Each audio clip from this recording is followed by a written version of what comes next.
From the hollers and hills of West Virginia, it's Heavenly Hills Homestead with another episode. Stay tuned. Boom!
Alright guys, so we're back. I did move my mic from there to here. We're going to see how that helps clear up maybe the audio a little bit. And really like the first part of it. I'm going to go on ahead and shoot this video. You're just going to have to work with me on the audio. I'm still learning all this stuff, so you know, we're going to have to play with it. I'm going to have to send some of this over and maybe see if some of my confidants that are way better YouTubers than I can maybe help me figure out how to fix my audio and stuff. But hopefully, just moving it has worked. The only other thing that might be hindering it could be some of the lights and stuff. I don't know. But anyhow, we are going to start transplanting today. We have our huge Epic Gardening 4-cell seed trays in right here.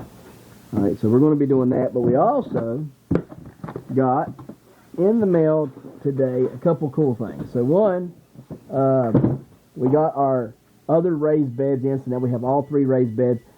Stay tuned for those videos, guys, because coming up, I'm going to be showing you all how to put these birdie raised beds together from Epic Gardening, and also I'm going to be showing you what you can use to fill them up, because there's 3 different types of material that I have here that I'm going to be able to use to show you guys. I want you to see something over here. Yeah. I see you, yeah. Yeah, you're recording Daddy, ain't you? Yeah. Anyhow. This is a family show, and we like to show stuff off like that. It's basically for them. Anyhow. Get this right. So, like I was saying, we have those birdie beds that we're going to be putting together, and then after we get them assembled, there's 3 different types of material that you're going to be using to fill them up, all right, individually. So, and what I want to kind of elaborate real quick is, you have these beds, these raised beds can be, you know, this deep, and they can be, you know, really, really, really deep, you know, 3 foot plus deep, right? And so you're not going to fill them up with compost all the way. You're just not going to do that. So there's 3, you got to have what we would call a filler type of material that you're going to fill in, you know, X amount, and then that top layer you're going to be putting your compost in, right? So let's say you put in 1.5 foot of old bedding from goats and stuff, right? The last, you know, maybe 1 foot, you're going to use compost to fill it up the rest of the way. All right, already done compost. And then what's going to happen is that filler is going to then turn into compost. All right, and then it'll sink down over the over the summertime. That'll sink down, and then you'll have to come in and you know, redo the bed. You'll have to either add more compost to it, or add another layer of goat manure, and then another layer of, you know, compost on top of that, whatever you see fit. But you're going to have to fill them up with something. So you can use goat manure, you can use the goat bedding, goat manure is what I'm talking about. You can use sticks and leaves. All right, you can use pine straw. You know, there's many different things you can use. Many things you guys can use in order to get that filler. All right, to where you can you're not having to use so much compost, because there's no way that any of us would be able to afford, unless we're super rich, would be able to afford the amount of compost to fill up these raised beds. And you probably wouldn't want to fill them completely up with everything either, because a lot of compost is very, very quick to dry out and stuff. You get that added, that bottom layer that has, microbiology going in it and all that, your healthier soils. You don't have such drainage, that's just, dried out in a day or two. It has better water retention and stuff. So, there's reasons why you want to kind of add to that. But that's for a different date. Just wanted to kind of tell you guys what we have coming up. But without further ado, the other thing that we got from Epic Gardening is right here in front of us. So we've got our universal bottoms, okay? And these guys are going to really help us out a lot, because we're going to be taking them and be putting our for sale seed trays on here, like so. So it'll hold, one of these will hold 8 of these. So if you have or looking to buy the seed sale trays, one bottom, okay, one bottom will hold 8. Okay, so if you need some of these bottom trays are awesome trays. We're going to be doing some strength tests on these bottom trays real soon, okay, guys? Like we did with these. If you haven't checked that video out, I have stood on these. I have shot these. Okay, guys, we're going to be strength testing these bottom trays here, okay? But what you got right there holds 8 of them. You'll be able to, either plant directly in these, or what we're going to do is we're going to step up some of these plants into these, okay? And so that's what we're going to be doing in today's video, stepping up into our for sale seed trays and using our Epic Gardening universal bottoms, okay, guys? So that way we don't have any more water emptying out. Our water can kind of stay in here. In fact, we can bottom water from now on instead of top watering, bottom water only. That's how I like to water anyhow. I love the bottom water. Once I get a plant started, I would much rather bottom water than I do want to top water. That's my preference. You may have a different preference all on your own. But my preference, don't touch that, my preference is bottom watering, okay? And it's for a lot of reasons. One, I want those roots to seek water. If I'm top watering, they're not necessarily going to be seeking out water, right? If I'm giving it right there to them, they're not going to be pushing out roots looking for water, okay? If I bottom water, they're sending roots down. It's a constant signal of go down, go down, go down. More roots, more roots, more roots. We want that water. We want those nutrients. So that's why I like to bottom water. So let's get on ahead and start doing this right now. All right, guys, so we're back. We got our dirt going over here to the side of us. And I don't know how that got froze being in the house, but it's pretty solid. So let's start filling these up just a little bit. Don't want too much in there. And then, like my mini bales right here, we're just going to push on the bottoms. You see here, it pushes right up. Look at that beautiful plug. Look at that. I'm going to get it over here, because the roots just hadn't got there quite yet. But we're good. We're good. Look at that. Beautiful plug pushed right up out of there. We got nice looking roots in there. I mean, look at the roots. Look at them roots, guys. Y'all see them? Beautiful looking roots. We're going to put that right there like so. And we'll get some more of our dirt here. And we're just going to fill in around it. This is our sterile dirt. We did sterilize this dirt because we were having so much issues with it, with the aphids. And still having some issues with aphids.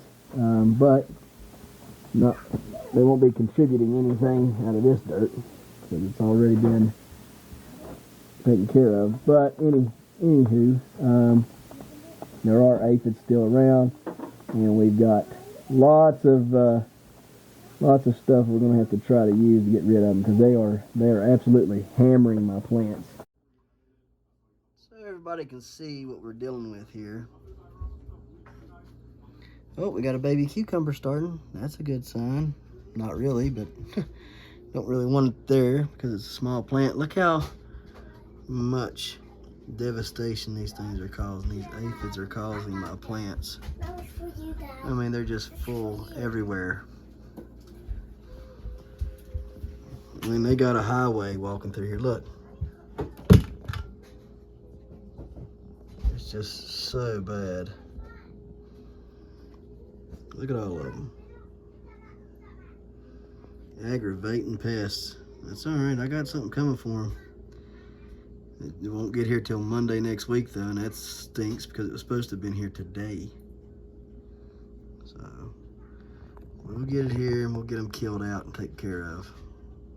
Look here, walking on the light.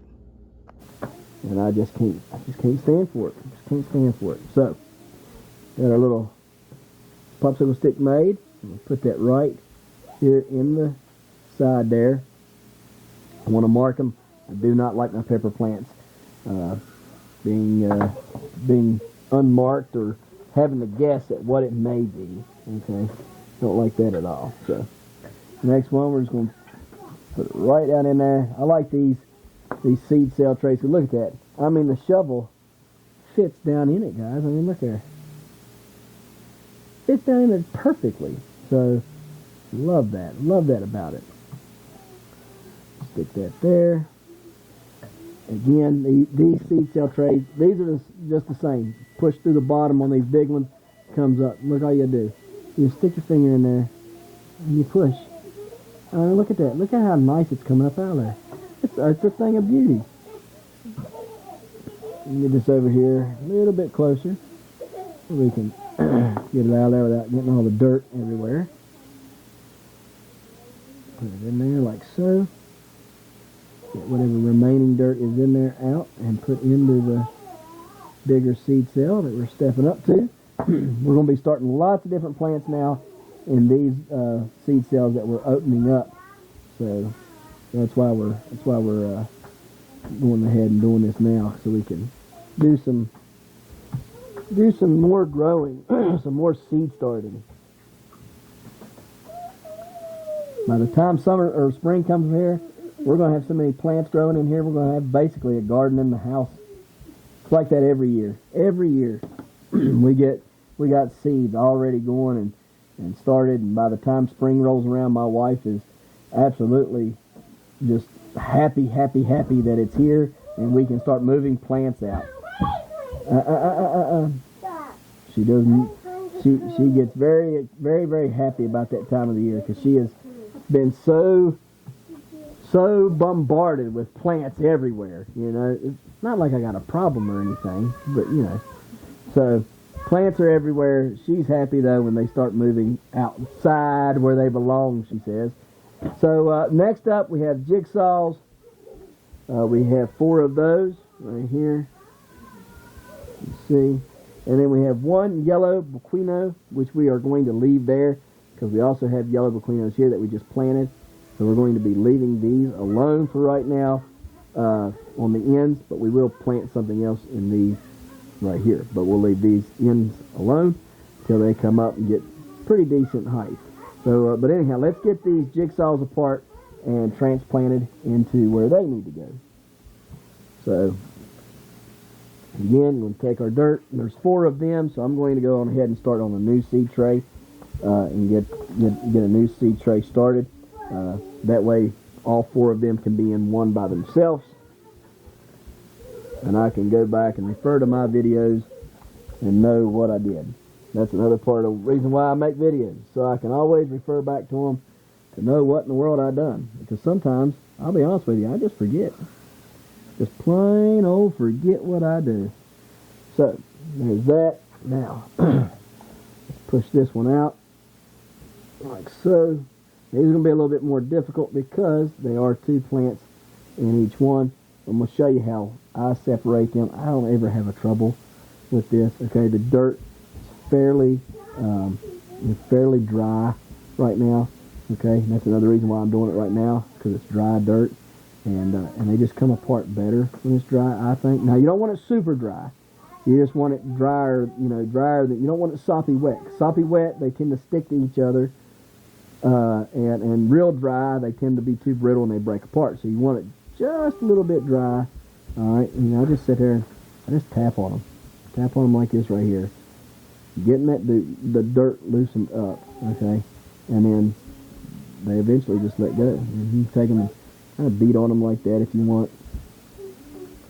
It doesn't hurt anything. I do this every year, and every year you guys see a wonderful pepper harvest. So it ain't like I'm hurting anything.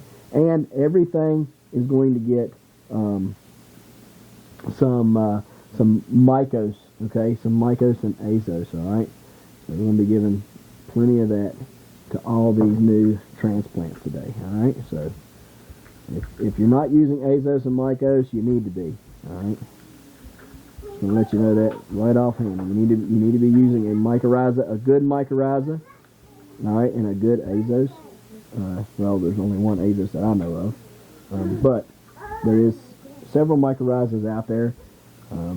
Extreme Gardening is a really good one. I've been using it for several years, and then Petra Tools has one out. So feel free to use either one of those. Petra Tools has been a pretty good one thus far. I haven't had any issues out of it, but Extreme Gardening is the one that I use, mainly, and did use back in 2021 and 2022 to grow all my giants and all my state records. So I was just, Petra sent me some to try out, so tried it out, and it does work. But that's all up to you and your preference and what you like. All right, I am not going to tell you one way or another. I will say, if you want results like I get, some of these products are probably exactly what you need to be using. So, what do we got next? So these Bequinos, we're just going to push them up there for now, leave them alone. Grab this out right here. What do we got here? We have a Bolivian Rainbow. We have a CGN 21500 and a couple Carbonaros and Pockmark Orange. Yeah, so let's see what we can get done here. Alright, we'll push this Bolivian Rainbow out right here. That's a good root system. My gracious. Yeah, that thing's going great. Look at that. Oh wow, and it even pulled out this one here had roots growing over into it too. That's crazy. The CGN had some of its roots over in that one. So there's the Bolivian Rainbow. Put it in right there, just like so. And then that CGN, I have to make a little hole for it. Get it down in there like that. And then situate it there. Alright, let's get some dirt here. Put that back down. In fact, you know what? I'm going to take... No, I'm not. I'm not going to do that. I'm going to leave that dirt alone for now. Because I believe I planted another CGN in that. I'm just going to take this little bit of dirt here. I'm going to fill it in like so. Then take this and fill it in over here on this Bolivian Rainbow.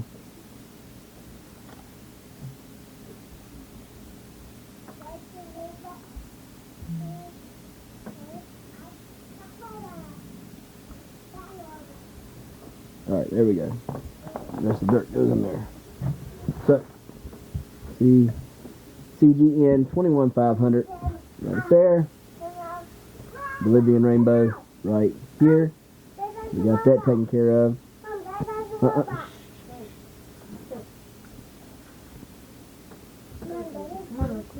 Alright.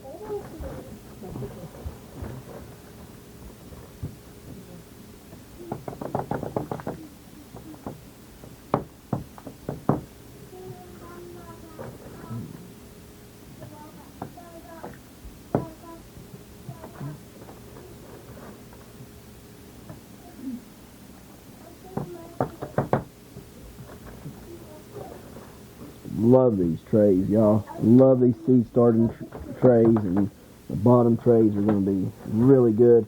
Go over and check out Epic Gardening, guys. You're going to love their products, I'm telling you. I have enjoyed everything that we have gotten from them. It's great stuff. So next we've got, it would appear we have 3 carbonaras and 4 pockmark orange. So let me go on ahead and get these out. I'll fill them out. I'll bring you back when we get ready to transplant them. Alright guys, so we got this going on now. We're going to take these carbonaras out. Ooh, boy, losing lots of leaves here and stuff because of the aphids are really stressing these plants out. And then I'm having to put stuff on the plants to try to keep the aphids down to a minimum until I can get this stuff in that I'm going to use to kill them completely out. And so they're really, really working my plants over really bad. So it's really, now here we got a tangle of 3 of these. I'm going to show you just how easy these come apart. Okay, just tap them a little bit there. Alright, just pull and tap. Okay, and they'll come right out of there. Alright, see that? No roots broke. Put this one here. Look there, no roots broke. Everything just perfect. Comes out perfect. So stick these all here, just like so. Just like that. Put this one over here, stuck in here. Just like this. Like so.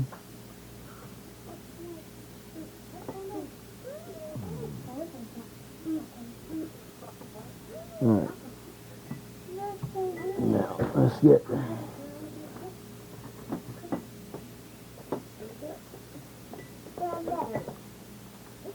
Okay.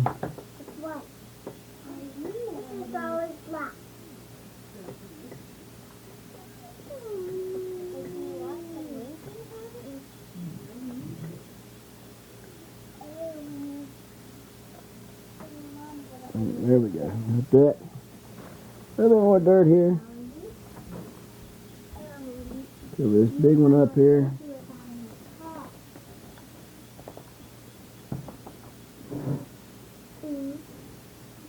Like so.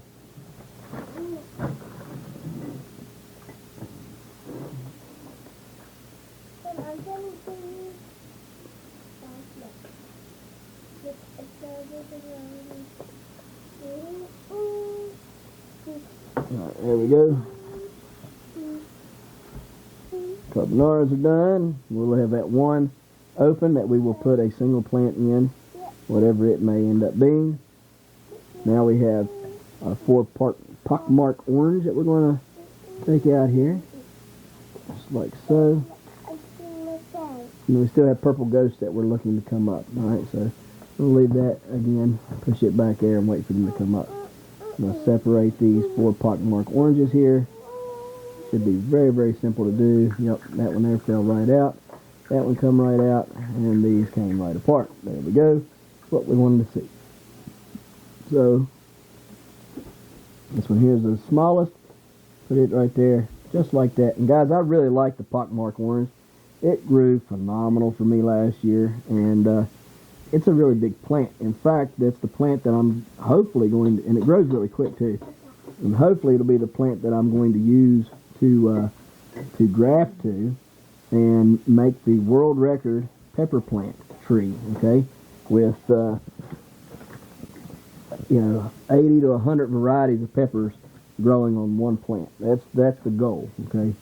That is the goal. So we're going to see if we can't do it, graft all them to it, and have some fun while we're at it. But these plants right here, I just absolutely love the pockmark orange. They're a huge plant, and it just wants to grow. I mean, it wants to grow and grow and grow and grow. So there's really not enough that can be said about the pockmark orange for a hot pepper plant. It does supremely well here in West Virginia, which is another absolute plus for me. So 'cause sometimes it can get pretty nasty here, cold and not enough sun and stuff, and that plant acted like none of that affected it at all. I'm sure it did, but it didn't act like it did. You know, reapers sometimes have issues and ghosts and stuff, but this plant, it just kept trucking right along. That pockmark orange did, so very, very happy with that. Got lots of peppers out of it too, so that's another plus. It produces really, really well. So if you're looking for a good producer, I highly recommend pockmark orange. So there's that. Now, let's see, what have we got left here? Lots of peppers. That's what we got left. Lots of peppers. All right, so we got White Fantasies. We're still looking to come up. Jimmy Nordella's still looking to come up. Still looking for these Ahi Lemon and Reaper Crofts come up. But we have plenty of Thai Dragon, Sweet Banana, and Black Beauty. So we're going to go ahead and get those out of here and get them ready. And then bring you back when we get ready to transplant those. And, yeah, go on from there.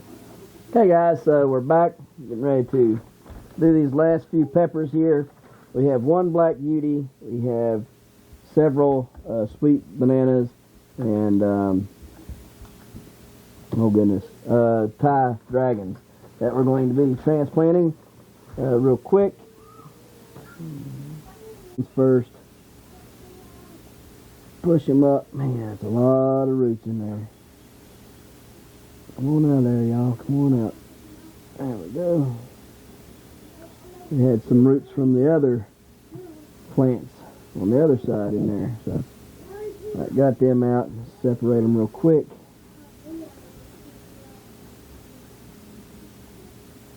One, two,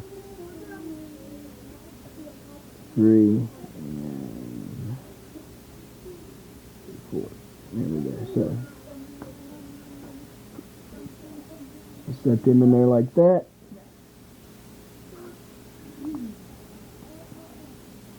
Put that one in there, just like so. Put these two right here, right in here together. That way maybe one will end up taking off, the other one doesn't. And if they both take off, oh well. It'll work just fine too. So won't complain about that. There's that.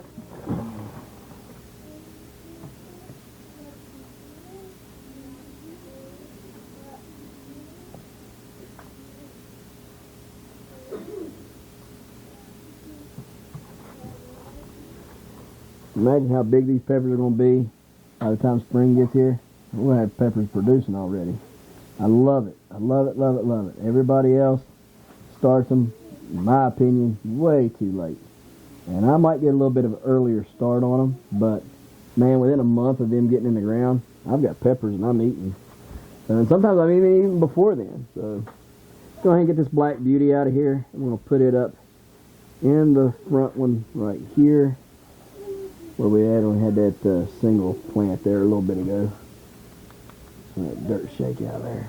Difficult. All right, so Sweet Bananas. I gotta get a little bit more dirt in this one.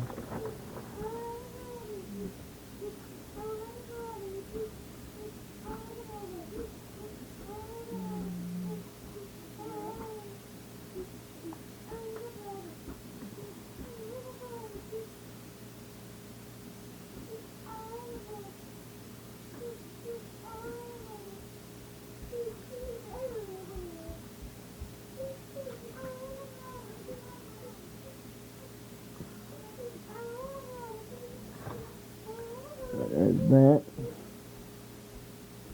Sweet Banana right there.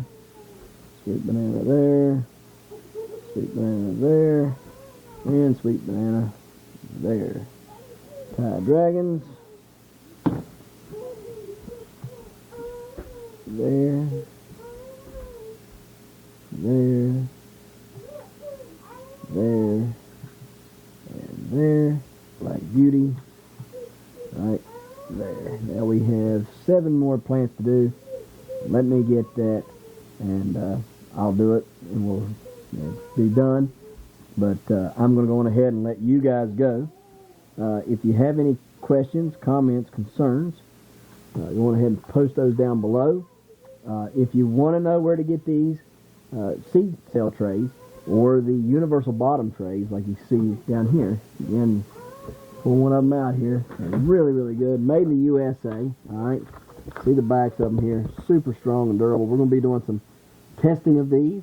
Okay, we're going to see how durable they are, just like we've seen how durable these seed cell trays are. So stay tuned for those videos coming up. But if there's any questions, comments, concerns, go ahead and post those down below. Feel free to email me.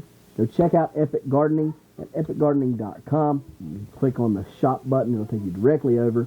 Go under the products listings there, and you'll see, things for seed starting. Okay, you guys can buy seeds. You guys can buy seed cell trays, and you can buy these universal bottoms. I also sell these mini things that go with your, like a 6 cell. They have a mini tray underneath, and a dome that goes on top, and kind of like a mini greenhouse right there. So check those out over on epicgardening.com. Stay tuned for upcoming videos about the birdie raised beds that we're going to be getting, or that we already have from Epic Gardening, and see how we put them together and all that good stuff. Guys, we appreciate you watching.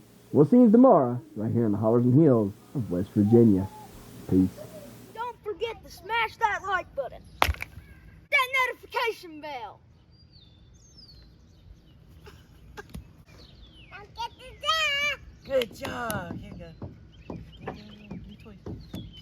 Thank you. Don't get the Don't forget to share. Yep. There you go. Good job. And And subscribe. subscribe.